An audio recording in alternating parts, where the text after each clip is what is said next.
இது சிலோன் 24 இஸ்மாயில் ஒய்சுர் ரஹ்மான் உங்களை சந்திக்கின்றேன்.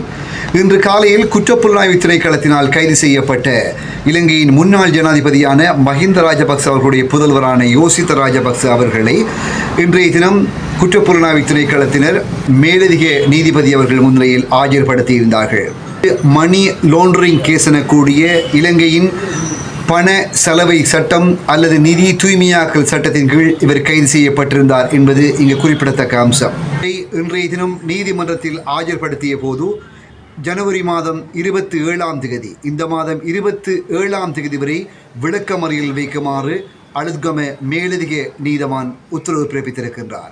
ஜனாதிபதி மஹிந்த ராஜபக்சவின் இரண்டாவது மகன் யோசித்த ராஜபக்ச இன்று காலை குற்றப்புலனாய்வு திணைக்களத்தினால் கைது செய்யப்பட்டமை தொடர்பான மேலதிக விவரங்கள் வெளியாகியிருந்தன. ரத்னலான ஸ்ரீமல் பிரதேசத்தில் அமைந்துள்ள 34 மில்லியன் ரூபாய் மதிப்புள்ள வீடு மற்றும் காணியை வாங்கியது தொடர்பாக யோசித்த ராஜபக்சவை சந்தேக நபராக பெயரிட போதுமான ஆதாரங்கள் இருப்பதாக சட்டமா அதிபரினால் கடந்த 23ஆம் தேதி குற்றப்புலனாய்வு திணைக்களத்திற்கு அறிவித்ததை அடுத்து இந்த கைது இடம்பெற்றுள்ளது.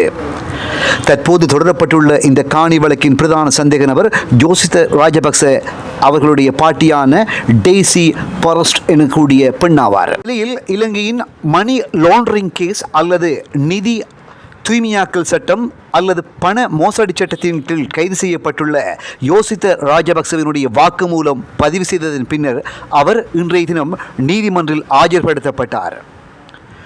குறித்த இந்த வழக்கினுடைய சந்தேக நபராக இருக்கக்கூடிய யோசித்த ராஜபக்ச அவர்களை இந்த மாதம் 27ஆம் தேதி வரை விளக்கமறியல் வைக்குமாறு நீதவான் உத்தரவு பிறப்பித்திருக்கின்றார். மறவாமல் யூடியூப் காணொலியூடாக சப்ஸ்கிரைப் செய்யுங்கள், மற்ற நண்பர்களுக்கும் பகிருங்கள், காத்திரமான பின்னூட்டங்களை அள்ளித்தாருங்கள். உடன் செய்திகளை அள்ளி வழங்குவதற்கு நாங்களும் தயாராக இருக்கின்றோம். நீங்களும் தயாரா?